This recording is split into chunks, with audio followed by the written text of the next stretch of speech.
ලස්සනට සිං කරා. එතකොට ස්පෙෂලි කියන්න ඕනේ ඔයාගේ බ්‍රීදිං හොඳයි. හොඳ උත්සාහයක් දරුවා ගීතේ ගායනා කරන්න. අනිත් එක තමයි ඩාන්ස් එක. ඩාන්ස් එකත් හොඳට පුරුදුලා තියෙනවා. ඉතින් තව ටිකක් hina වෙලා රිලැක්ස් එකේ ඩාන්ස් එක තිබුණා නම් හොඳයි වගේ. ටිකක් වැඩිපුර හිතලා මට දැන් ඩාන්ස් කරන්නත් තියනවා කියලා හිතනවා වගේ එකක් අපිට තේරුණා.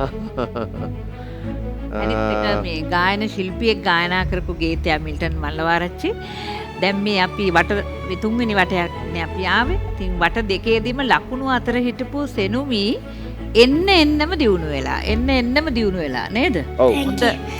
හොඳට ඉම්ප්‍රූව් වෙලා තියෙනවා. අද සිං කරා හොඳට. ලස්සන අලංකාර ටිකකුත් යෙදුවා ගීතයත් අතරතුර. ඉතින් ඒවත් ඔයාම කරගෙන ඒවා ලස්සනට කළා. නැටුවා.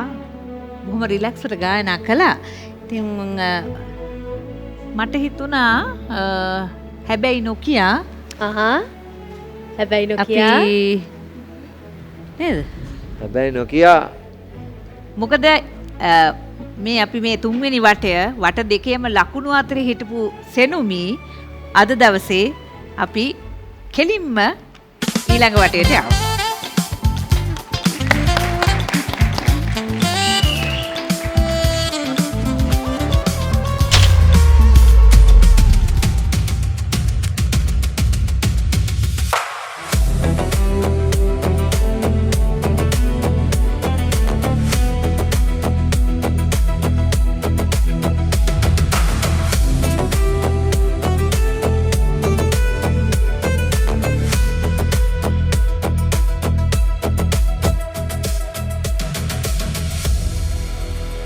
බය වෙලා තින්නේ.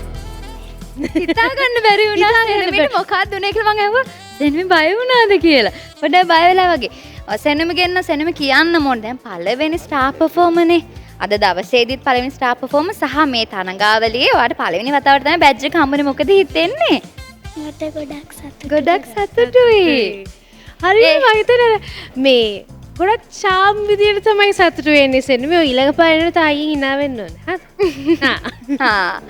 ඒ අනුව සෙනමි අවසන් සුපිරි 6 දෙනාගේ තරඟ වටේට නිතින්ම තේරිපත් කරනවා. Selected for final 6. සෙනමි සුබ පැතුම් නේනම්. මෙහෙමනේ දැන් සෙනමිට අවස්ථාව තියෙනවා අවසන් 6 දෙනා අතරට ගියාට පස්සේ ජනප්‍රියම පුංචි තරුව වෙන්නත්. ඒ නිසා සෙනමි අසන hina වෙන්න ඕන හොඳේ.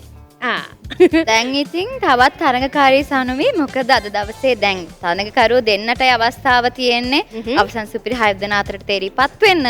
මේ වෙද්දිත් එක් තරඟකාරියක් අපි තෝරාගෙන අවසන්. එතකොට තව එක්කෙනාට තමයි අවස්ථාව තියෙන්නේ. ඒක අපි දන්නේ නැහැ කොහොම වෙයිද කියලා විනිශ්චය මණ්ඩලය අතේ තමයි ඒ තීරණේ තියෙන්නේ. ඊට කලින් අපි සූදානම් වෙන්නේ කෙටි විරාමයකට යන විරාමෙන් පසු අපිත් එක්ක එකතු වෙන අද දවසේ අවසන් පුංචි තරඟකාරිය ඒ නර්තනංශයෙන්. ඉතින් පස්සේ ඉතින් වැඩ කටයුතු ඉවරයි. අපේ එනේ නිසා අපි යමු කෙටි විරාමයකට. මේ ශ්‍රී ලාංකේය ළමා පරපුරේ මහා කලෙලි මංගල්‍ය දැනුලෙනුසා සීසන් 13. හරිම ඩිසිෂන් එක වෙලාවට ගන්න. ගත්තට රෙඩි කරන්න. Anchor New Day.